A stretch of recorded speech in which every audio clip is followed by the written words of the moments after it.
From League Safe World Headquarters, it's Fantasy Football Almost Daily.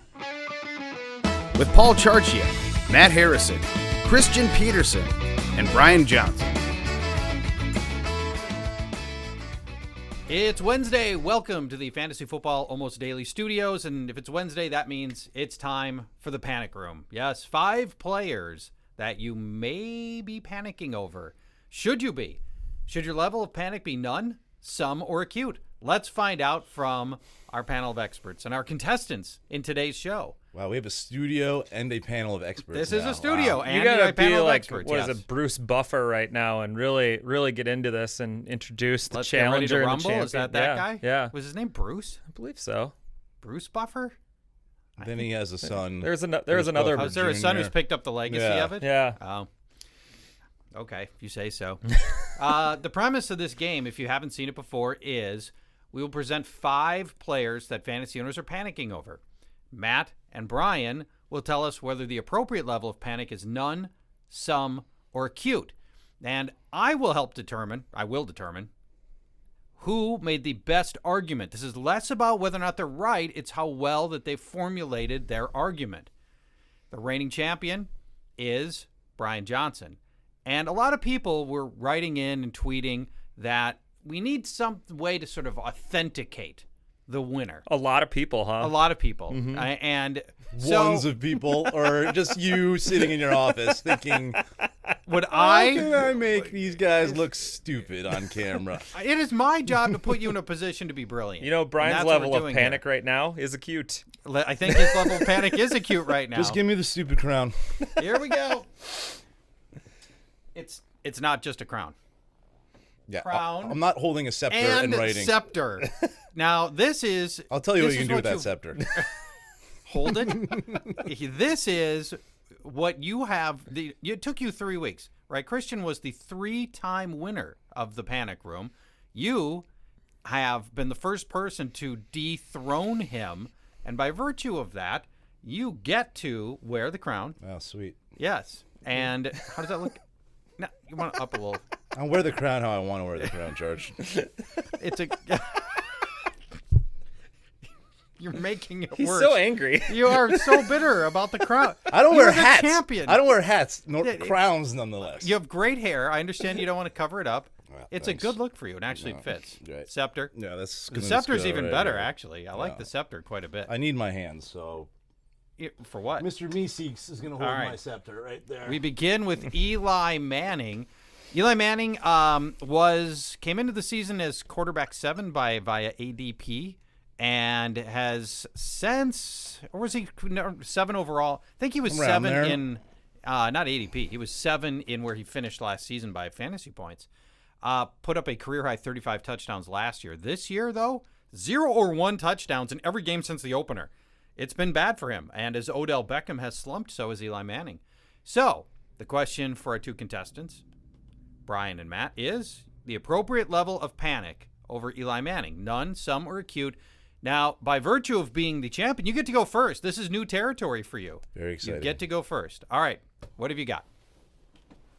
None on N. Eli for A me. big N. Okay. I think he'll still finish as a top 10 quarterback. Mm-hmm. If Will Tye catches that 60-yard touchdown pass, we're looking at another stat line, maybe a whole another game.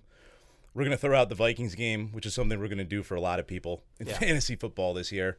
And then the games before, he had 351, 368 passing yards, where there were some turnovers that weren't his fault in the red zone, a couple fumbles in that game. And then 207 and 3 in the opener. So he's not playing all that bad. And the schedule isn't great. Baltimore's a good matchup this week. Then at Rams, by Philly. But after that, I think he has great matchups in week 10 through 15. Cincinnati, Chicago, at Cleveland, at Pitt, Dallas, and Detroit. They're going to be throwing a ton in that game. They've been throwing a ton all year anyway. Not much of a running game for the Giants. So I'm holding on to Eli. He'll still be a top 10 quarterback, I think. Okay. So the answer from our Giants desk is none, predictably. Matt. I'm talking fantasy football, though, not Well, Giants. I'm talking fantasy football as well, and I have no concern on Eli either. He's currently on pace for 4,432 passing yards.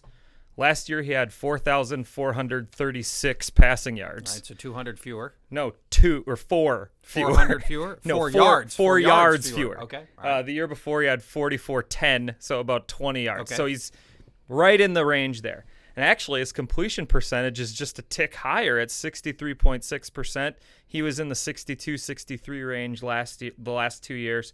And so the yardage is there. The completions are there. He's topped 300 or thrown 3 touchdowns in 3 of the 5 games that weren't in Green Bay or in Minnesota, 2 of the hardest places to play. And like Brian said, his next couple weeks aren't super easy, but that stretch run of Chicago, Cleveland, Pittsburgh, Dallas, Detroit, and then Philly in Week 16. Now, that looks like a tough matchup right now, but Philly got 3 cupcakes to start the season, and their pass defense looked good. Yep. They faced Matthew Stafford last week and gave up 3 touchdowns. Sure. So I'm only I'm 180 passing yards. Yeah, but I'm going to count that as not a negative matchup right now, which a lot of people might look at and say. So I think Philly in Week 16 is still okay, and he gets them again in the next week or 2 here. So we'll kind of see where he is on a barometer on that. So no panic on Eli at all. I like the fact that you both had none, but you came in with a bunch of new data that we didn't have from the first guy. First star to Matt. Yeah. Our next player up, Lamar Miller. Bottomed out last week against Minnesota. As Brian mentioned, we're going to hear this a lot against Minnesota, and a lot of people tend to just write it off. It's against Minnesota. Just the 24 yards. He got out-carried and outplayed by Alfred Blue in that game. Has not scored a touchdown, and his yards per carry average is down to 3.7. Increasingly, it looks like the Dolphins might have been wise with their usage on him, right? He was averaging 5.5 yards per carry when he was getting half as much use. Now getting double the use, his average has dropped down to 3.7 yards per carry. What is the appropriate level of concern for Lamar Miller? We begin with Matt this time, the challenger. All right. I have acute level of panic on Lamar Miller right now, and here's why. Going into last week, Lamar Miller had the distinction of the most touches in the first 4 games of NFL history without a touchdown. And then he went to Minnesota and just pooped all over the place. So that's not good. But we have a pristine new stadium. Yeah. Please do not come into our do stadium not and poop in our poop all stadium. over the place. So a couple other things, though. According to Football Outsiders, his offensive line isn't helping much either. The Texans rank 23rd in second-level yards, which is yards earned between 5 and 10 yards of the line of scrimmage. And then they rank 29th in open field yards, which is 10 yards and beyond. So they're not getting him to the second level in the first place because he's only averaging about 3 yards per carry right now. And then when they do get him to the second level or the open field, they're terrible at it. And then Brock Osweiler sucks. And Bill O'Brien's a terrible coach who called a screen pass to a wide receiver on 4th and 16. This is a bad team. This team's about to fall off. They lost their leader in J.J. Watt, and it's going to be bad for Houston the rest of the way. I'm very panicked about Lamar Miller right now. Okay. Brian. I'm going to go none. And None. It's not because of my prediction preseason. It's because it's been a tough matchup. And for a lot of the points that Matt made, their offensive line has not been right. They just got Dwayne Brown back. That helps. They're all-pro left tackle. They haven't been running to the left all year. They've been running the left 13% of the time. It was nearly 25% of the time last year. They're just running up the middle. He's got nowhere to go. And his schedule does get easier. 5 of the next 8 matchups are good matchups.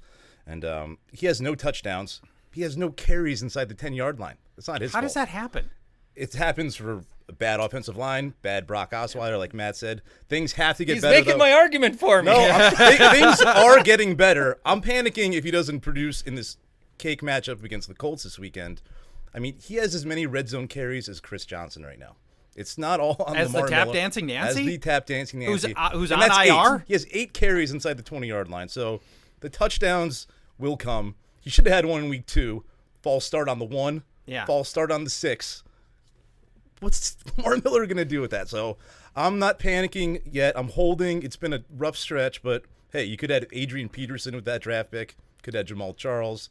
Could add a lot of the fact that you backs. could have whiffed worse is Right. doesn't necessarily still. make a case for him. No one's freaking out about Todd Gurley. Lamar Yeah, Miller. they are. They are. Todd Gurley Well, we owners should be are talking freaking about Todd Todd Gurley's Gurley. scoring touchdowns. I don't know. Yeah, well, he's averaging 2.7 yards per carry, and he has 3 carries inside the 5. That's where the 3 touchdowns came from. But anyway, I'm not panicking on Lamar Miller until he wets the bed, which he won't. Please, Lamar, don't do it on Sunday night. He If already does, he already pooped the stadium.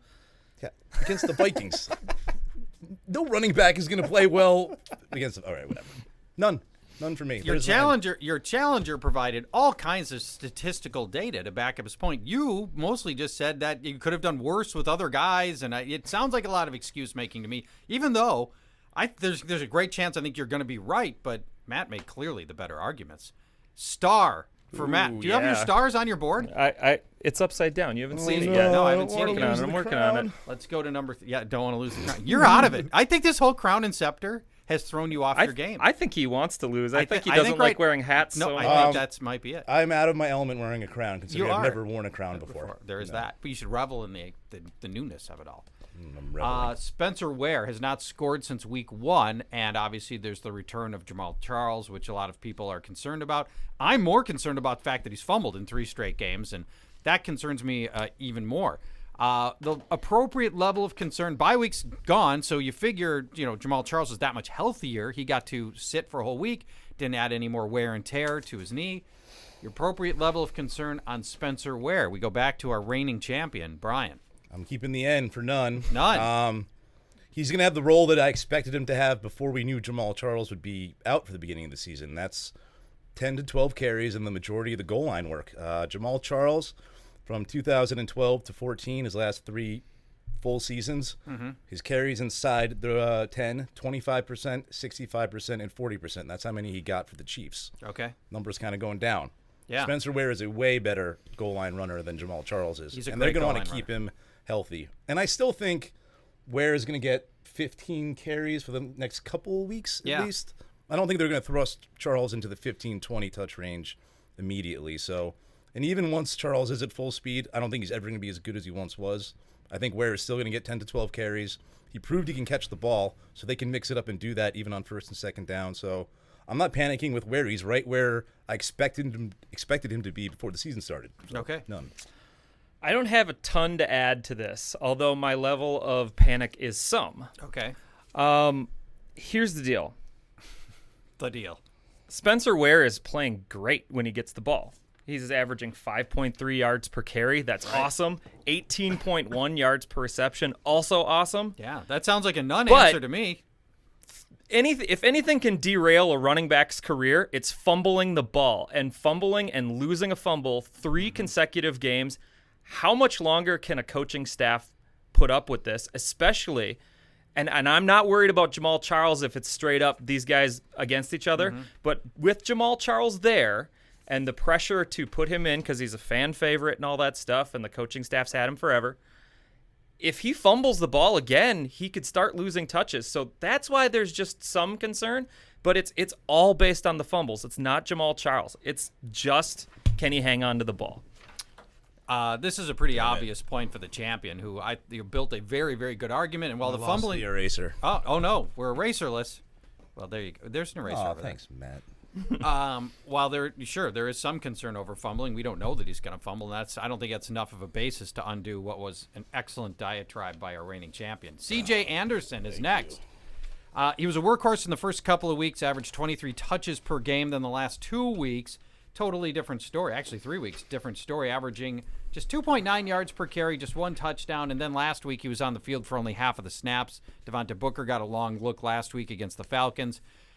The appropriate level of concern for C.J. Anderson, none, some, or acute. Matt, it is your turn to go first. I have an acute with an acute angle on there. That is an acute angle. Yeah. Very nice. That, by the way, 33 degrees. One of my innate talents, as you may know, is the ability to perceive any You're a human angle. protractor, is what you're saying? I am a human protractor. All right, I got it. That's my superhero name, human protractor. That's a terrible superhuman Dr. Protractor? name. Yeah, that's much better. Okay. Let's work on that. Professor Protractor. There we go. There you go. Yep. All right, well, Professor Protractor, it's acute on C.J. Anderson. Trevor Siemian comes back next week, which should help the offense. But the troubling thing is he had 2 great matchups this year. He got to face Atlanta's bad run defense and Indianapolis's bad run defense. He only managed 3.7 yards per carry against maybe 2 of the worst 5 run defenses in the league. In his tough matchups that he had against Cincy and Tampa, he ran nowhere at all. He had 2.6 yards per carry in both of those games. He's been a roller coaster fantasy player all throughout his career, except in December. Now, in December, he's usually pretty good. 2 years ago, he was winning people fantasy championships. Last year, he scored in 3 of his fantasy playoff games. This year, he gets Tennessee and New England, who are both top 10 versus running backs in fantasy points allowed.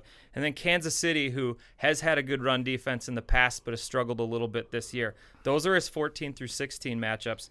I'm panicked that Devontae Booker's there too and really split into the carries last week. It's panic mode for C.J. Anderson owners right now. Okay. Brian. I'm acute too. Also acute. Notice the upside down A allows me to flip. I think I should get bonus points for that. Oh, look at Upside this. down And now A. it's an acute angle. Yeah, Wow. now it is an acute angle. Look at that. And what 31 degree? degrees. 31? Yeah. If I could drop this mic, I would. I have not a lot to add there. C.J. Anderson just isn't a bell cow. It's a proven fact at this point. 2014, he was good, but those days are long gone for Denver. That's when Peyton Manning was still a functioning human being on the football field. C.J. hasn't finished above 4.6 yards per carry in a game this year. That's a number you need to kind of hit to be a true bell cow back.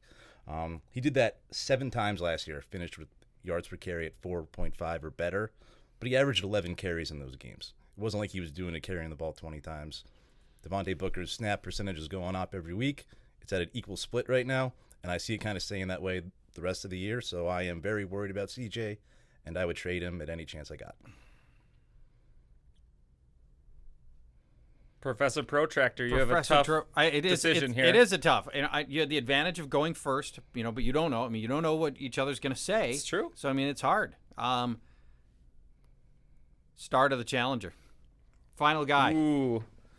You can give the crown It's now. a lame if you duck want, in one now. advance. There you go. Aren't you Yeah. happy? Aren't you happy? I'm feeling good. I don't 3 mind a stars. crown. There you Yeah. go. Don't forget the scepter. Give me my scepter. Mr. Meeseeks. Meeseeks.